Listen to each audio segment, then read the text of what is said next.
नमस्कार दोस्तों, एक बार माता लक्ष्मी भगवान विष्णु से मिलने के लिए जाती है और कहने लगती है, प्रभु, जब मैं आपसे मिलने के लिए आ रही थी तो मेरी नज़र मृत्यु लोक पर पड़ी। वहां मैंने देखा कि 3 स्त्रियां जो आपस में सहेली थीं, उनमें से 2 स्त्रियों विधवा होकर के दुखी जीवन जी रही थीं, जबकि एक स्त्री सुहागन होकर के अपने पति के साथ सुखी जीवन जी रही थी। प्रभु, यह बात मेरी समझ में नहीं आई, इसलिए मेरे मन में 3 प्रश्न उठने लगे। अब मैं आपसे यह चाहती हूँ कि आप मेरे तीनों प्रश्नों के उत्तर देकर के मुझे संतुष्ट करने की कृपा करें। मित्रों, इस प्रकार माता लक्ष्मी की बात को सुनकर भगवान विष्णु कहते हैं, हे लक्ष्मी, तुम मुझे अपने तीनों प्रश्नों को बताओ। मैं तुम्हें तुम्हारे प्रश्नों के उत्तर देकर के पूरी तरह संतुष्ट करने का प्रयास करूंगा। अब माता लक्ष्मी कहती है, प्रभु, मेरा पहला प्रश्न है, कौन सी स्त्री समय से पहले विधवा हो जाती है? मेरा दूसरा प्रश्न है, कौन सी स्त्री को जीवन में कभी सुख नहीं मिलता? और मेरा तीसरा प्रश्न है, कौन सी चीज ऐसी है जो एक पत्नी अपने पति को मांगने से भी नहीं देती? मित्रों, इस प्रकार माता लक्ष्मी के प्रश्नों को सुनकर के भगवान विष्णु कहने लगे, तुम जिन स्त्रियों की बात कर रही हो उनमें से 2 स्त्रियों विधवा होकर अपना दुखी जीवन जी रही है और वहीं पर एक स्त्री सुहागन होकर के अपने पति के साथ में अपना सुखी जीवन जी रही है। तुम जानना चाहती हो आखिरकार ऐसा क्यों है, तो मैं तुम्हें एक छोटी सी कहानी सुनाता हूं। इस कहानी को बहुत ही ध्यान से सुना। आधी अधूरी कहानी सुनने वालों को आधा अधूरा ही ज्ञान प्राप्त होता है, जो जीवन में कभी काम नहीं आता, क्योंकि तुम्हारे तीनों प्रश्नों के उत्तर इसी छोटी सी कहानी में समाये हुए हैं। यदि तुमने ध्यान से सुना तो तुम्हारी तीनों प्रश्नों के उत्तर तो अवश्य मिलेंगे और तुम्हें संतुष्टि प्राप्त होगी। मित्रों, माता लक्ष्मी कहती है, प्रभु, मैं आपकी बात से सहमत हूँ। आप कहानी शुरू करो। मैं कहानी को पूरी मन से सुनूंगी और जब तक आप कहानी बोलेंगे तब तक मेरा मन किसी दूसरे स्थान पर नहीं जाएगा। तो मित्रों, कहानी शुरू करने से पहले मेरा आप सभी से अनुरोध है कि आप हमारे YouTube चैनल को सब्सक्राइब अवश्य करें और कहानी के अंत तक बने रहे, क्योंकि आज की कहानी आपके लिए बहुत ही महत्वपूर्ण होने वाली है। तो चलिए, आज कुछ नया सीखने वाले हैं। भगवान विष्णु कहते हैं, हे लक्ष्मी, सबसे पहले मैं तुम्हें उस स्त्री की कहानी सुनाता हूं जो सुहागन बनकर के सुखी जीवन जी रही है।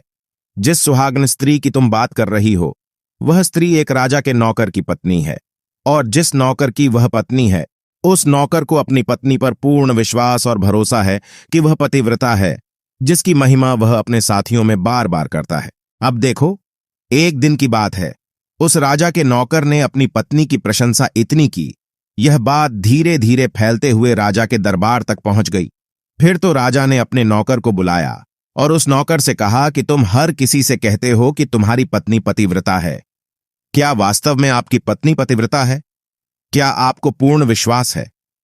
इस प्रकार राजा की बात सुनकर के नौकर कहने लगा, महाराज, मुझे पूरा विश्वास है और पूरे से भी आगे विश्वास है कि मेरी पत्नी पूरी तरह पतिव्रता है। अब इस समय पर राजा का महामंत्री कहने लगता है, यदि मैं तेरी पत्नी का पतिव्रत धर्म खंडित कर दूं तो तुझे क्या सजा मिलनी चाहिए? फिर तो नौकर ने कहा, यदि तुम मेरी पत्नी का पतिव्रत धर्म खंडित कर देते हो तो महाराज मुझे फांसी लगा देना। अब उधर वह राजा का नौकर भी मंत्री से कहता है, यदि महाराज यह मेरी पत्नी का पत्नी व्रत धर्म खंडित नहीं कर पाए तो इनको सजा क्या मिलनी चाहिए? तो राजा ने कहा कि मंत्री को भी फांसी की सजा दी जाएगी। फिर भगवान विष्णु कहते हैं, लक्ष्मी मंत्री ने स्वीकार कर लिया और नौकर से पूछा कि क्या वस्तु लाऊं जिसे तू माने कि मैं तेरी पत्नी का धर्म खंडित करने में सफल हुआ? तो नौकर ने कहा, मंत्री, यदि तुम मेरे घर से जाकर के मेरे विवाह के समय पर मुझे एक पटका मिला था और एक कतार मिली थी, वह मेरी पत्नी ने बहुत ही संभाल कर रखी है, जो सुहाग की निशानी मानी जाती है।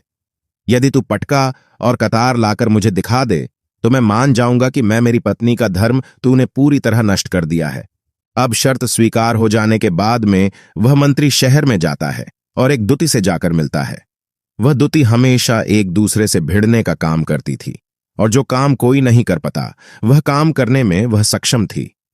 फिर इस प्रकार उस मंत्री ने उस दुति को अपने स्वार्थ के लिए बुलाया और द्वितीय से कहा कि देखो, इस नाम का एक व्यक्ति उससे मेरी शर्त लगी है।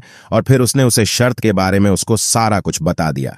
फिर वह दुति से कहने लगा, तू कैसे भी करके उस स्त्री से मेरा संपर्क करवा दे, तुझे जितना धन चाहिए मैं उतना धन दूंगा। इस प्रकार मंत्री की बात सुनकर के दुति कहने लगी, भाई तू उस औरत के बारे में बात मत कर। वह औरत पूरी तरह से पतिव्रता है। तेरी ओर थूकेगी भी नहीं, तेरी शक्ल भी नहीं देखेगी, और उनके परिवार के व्यक्ति खूंखार है, तेरी खाल उतार लेंगे। तो मंत्री कहने लगा, ठीक है, यदि तू मेरा उससे संपर्क नहीं करवा सकती है तो एक काम कर दे, उसके घर जाकर के पटका और कतार चुरा कर ला दे, और उसकी पत्नी के गुप्तांग के पास में यदि कोई चिन्ह हो तो वह चिन्ह भी मुझे देख करके बता दे। फिर मैं तुझे मुंह मांगा इनाम दूंगा। यह बात दुती की समझ में आ गई और उसने कहा, ठीक है, मैं तुम्हारा काम अवश्य करूंगी। नौकर शहर में रहता था। दुती नौकर के घर जाती है, उसकी पत्नी से जाकर बोलता है, बेटी मैं तेरी पति की बुआ हूं, मैं कई वर्षों के बाद आई। फिर उस स्त्री ने कहा, मैंने आपको पहले कभी देखा नहीं, इसलिए पहचान नहीं पाई। और इस प्रकार उस दुती को उस नौकर की पतिव्रता स्त्री ने बहुत बड़ा सम्मान दिया, मगर उसे क्या मालूम था कि यह उसके साथ में छल करने आई है। अब भगवान विष्णु कहते हैं, लक्ष्मी इस प्रकार वह दुती उस पतिव्रता स्त्री के साथ में 2 दिन तक रुकी। जिस समय वह स्त्री स्नान करने लगी तो दुती उठ करके उस पतिव्रता के कमर रगड़ने लगी। उस पतिव्रता स्त्री ने बहुत मना किया, फिर भी वह दुती नहीं मानी और कहने लगी, तुम मुझे तो बेटी से भी प्यारी लगती हो तो मना मत करो। काफी दिनों के बाद में मेरी तुम्हारी मुलाकात पहली बार हुई है। अब ऐसा कहकर के वह दुती मुख पर हाथ फिराने लगी। फिर आंखों को धोने के बहाने से उस दुती ने उसे पतिव्रता स्त्री की आंखों पर पानी मार दिया और उसे स्त्री की आंखें बंद हो गईं। इस प्रकार गुप्तांग के पास में जांघ पर तिल था जो दुती ने देख लिया। बस उसका काम बन गया। उधर स्नान करने के बाद में जब वह पतिव्रता स्त्री रसोई में खाना बनाने गई तो दुती को मौका मिल गया और उसने पटका और कतार उस नौकर के घर से चुरा ली और वहां से एकदम से भाग गई। और जाकर के दुती ने वह पटका और कतार मंत्री को दे दिए और उस पतिव्रता स्त्री के जांघ पर तिल की निशानी भी बता दी। मंत्री सीधा राजा के दरबार में पहुंचा और राजा से जाकर कहा, महाराज, मैं नौकर की पत्नी के साथ में 2 दिन बिताए और यह पटका तथा कतार उसी के हाथों से लेकर आया हूं। फिर तो राजा ने दरबार लगाया और नौकर को बुलाया तथा महामंत्री से सभा में पटका और कतार नौकर को दिखाने के लिए कहा। फिर राजा की आज्ञा पाकर के मंत्री ने उस नौकर को पटका और कतार दिखाई और उसकी पत्नी की जांघ पर तिल भी बताया तो नौकर मान गया कि वास्तव में आज मेरी पत्नी ने अपना पतिव्रत धर्म पूरी तरह से भंग करवा लिया। भगवान विष्णु कहते हैं, लक्ष्मी, फिर तो राजा ने फांसी का दिन 15 दिन के बाद में रख दिया और कहा कि नौकर को 15 दिन के बाद में फांसी पर चढ़ाया जाएगा। और इस प्रकार से नौकर से उसकी अंतिम इच्छा पूछी तो नौकर ने कहा कि मैं अपनी पत्नी से अंतिम बार मिलना चाहता हूं। इस प्रकार राजा ने उस नौकर को आज्ञा दी कि ठीक है, तुम अपनी पत्नी से मिल सकते हो। फिर नौकर अपने घर गया और अपनी पत्नी से कहा कि आप मेरे साथ में बहुत बड़ा विश्वासघात किया। मैंने आपके विश्वास पर मंत्री से ऐसी शर्त लगाई थी कि राजा के दरबार में राजा के सामने मैंने कहा था कि मेरी पत्नी का पतिव्रत धर्म कोई नष्ट कर दे तो मुझे फांसी लगा देना। अब मुझे 15 दिन के बाद में फांसी लगा दी जाएगी। मेरे साथ विश्वासघात करके तुमने ठीक नहीं किया। उसे पतिव्रता स्त्री ने अपने पति को सारी बात बताई, मगर उस विश्वास नहीं हुआ और फिर नौकर राजा के दरबार में पहुंचा तो राजा फिर उसे कैद में डलवा दिया गया। अब उधर नौकर की पतिव्रता धर्मपत्नी ने परमात्मा को याद किया और अपना भेष बदल करके राजा के दरबार में गई और राजा से नाच दिखाने की आज्ञा मांगने लगी, क्योंकि वह स्त्री बहुत ही सुंदर थी और उधर राजा शौकीन होते हैं। इसलिए राजा ने आज्ञा दे दी कि सभी मंत्री आदि उपस्थित होकर के इस सुंदरी का नाच करवाने की पूरी व्यवस्था करी। भगवान विष्णु कहते हैं, लक्ष्मी, फिर तो सब मंत्री महामंत्री राजा आदि दरबार में उपस्थित हुए और फिर उस नौकर की धर्मपत्नी ने जब नाचना शुरू किया तो राजा को उस स्त्री का नाच बहुत ही सुंदर लगा। और फिर राजा ने कहा, तुम मुझसे क्या मांगना चाहती हो? तुम जो भी मांग मांगोगी मैं तुम्हें वही दूंगा। फिर उस नौकर की पतिव्रता स्त्री ने कहा, महाराज, आपकी सभा में मेरा चोर है जिसने मेरे रुपए लिए थे मगर आज तक वापस नहीं दिए, उसे फांसी की सजा दे दीजिए। अब राजा ने कहा, ठीक है, बताओ मेरे दरबार में तुम्हारा चोर कौन है, उसका नाम क्या है? मैं उसको फांसी की सजा अवश्य दूंगा। भगवान विष्णु कहते हैं, फिर उस नौकर की पतिव्रता स्त्री ने कहा, महाराज, आपका मंत्री मेरा चोर है, आप इनको फांसी की सजा अवश्य दें। अब उधर जैसे ही मंत्री ने सुना कि यह सुंदरी मुझे अपना चोर बता रही है तो मंत्री कहने लगा, महाराज, मैं कसम खाकर कहता हूं कि मैं इसका कभी कुछ नहीं चुराया है। मैंने इसे आज तक कभी देखा ही नहीं है, तो मैं चोरी कैसे कर सकता हूं? मैं आज तक इसकी शक्ल ही नहीं देखी है। अब भगवान विष्णु कहते हैं, लक्ष्मी जैसे ही मंत्री ने कहा कि मैं सुंदरी की आज तक शक्ल ही नहीं देखी है, तो वह सुंदरी कहने लगी, महाराज यह मंत्री मुझे जानता नहीं है, तो आप इससे यह पूछो यह पटका और कतार कहां से लाया था। मैं उस नौकर की पत्नी हूं जो आपके यहां पर नौकरी करता है और आप मेरे निर्दोष पति को फांसी चढ़ने वाले हैं। अब मैं आपको पूरी दस्त सुनती हूं। यह जो आपका मंत्री है, इसने मेरे पास में अपनी एक दूती को भेज करके मेरी जांघ के दिल का पता लगाया और उसी ने यह पटका और कतार चुरा करके इसको ला करके दी और आपके मंत्री के द्वारा भेजी गई। दूती जब मेरे घर पर आई थी तो उसने मुझसे कहा था कि वह मेरे पति की बुआ है और वह पहली बार आई है, इसीलिए मैं उसको पहचान नहीं सकी।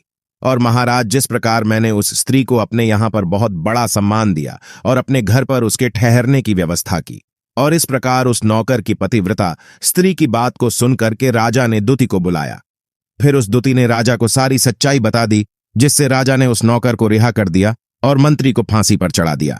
भगवान विष्णु कहते हैं, लक्ष्मी इस प्रकार उस नौकर की पतिव्रता स्त्री ने अंत में राजा से कहा, महाराज मैं अपने पति से बहुत प्यार करती हूं। मैं एक चरित्रवान स्त्री हूं। कभी भी मैं अपने पति का नाम तक अपने मुंह से नहीं लेती। भगवान विष्णु कहते हैं, लक्ष्मी मेरी कहानी पूरी होती है। अब तुम अपने तीनों प्रश्नों के उत्तर सुनो। तुम्हारा पहला प्रश्न था, कौन सी स्त्री समय से पहले विधवा हो जाती है? तो जो स्त्रियां अपने पति का नाम लेती हैं वह समय से पहले विधवा हो जाती है, क्योंकि पति का नाम लेने से पति की उम्र कम हो जाती है और समय से पहले ही उनके पति की मृत्यु हो जाती है।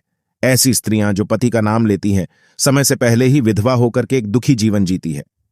बस यही राज की बात है कि तुम जिन 3 सहेलियों की बातें कर रही थीं, उनमें से 2 विधवा थीं और एक यह नौकर की पत्नी थी जो पतिव्रता स्त्री थी।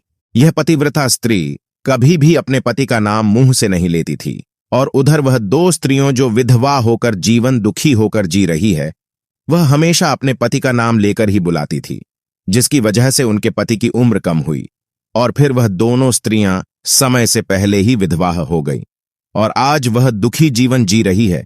इसलिए कभी भी स्त्रियों को अपने पति का नाम अपने मुंह से नहीं लेना चाहिए। अब तुम्हारा दूसरा प्रश्न था, कौन सी स्त्री को जीवन में कभी सुख नहीं मिलता है? तो समझ लो, जो स्त्रियां अपने पति के बिना अनुमति के किसी तीर्थ स्थान या उत्सव में जाती हैं, उनके जीवन में कभी सुख नहीं आता। ऐसी स्त्रियां जीवन पर दुखी रहती हैं और उन्हें पति का कभी प्रेम नहीं मिलता। भगवान विष्णु कहते हैं, लक्ष्मी तुम्हारा तीसरा प्रश्न था कि ऐसी कौन सी चीज है जो एक पत्नी अपने पति को मांगने से भी नहीं देती, तो समझ लो वह चीज गाली है। एक चरित्रवान स्त्री कभी अपने पति को गाली नहीं दे सकती, और जो स्त्री गाली देती है वह स्त्री कभी चरित्रवान नहीं होती, और ऐसी स्त्री जीवन भर रोती है, उसके जीवन में कभी सुखी नहीं आती और समय से पहले ही ऐसी स्त्री विधवा हो जाती है।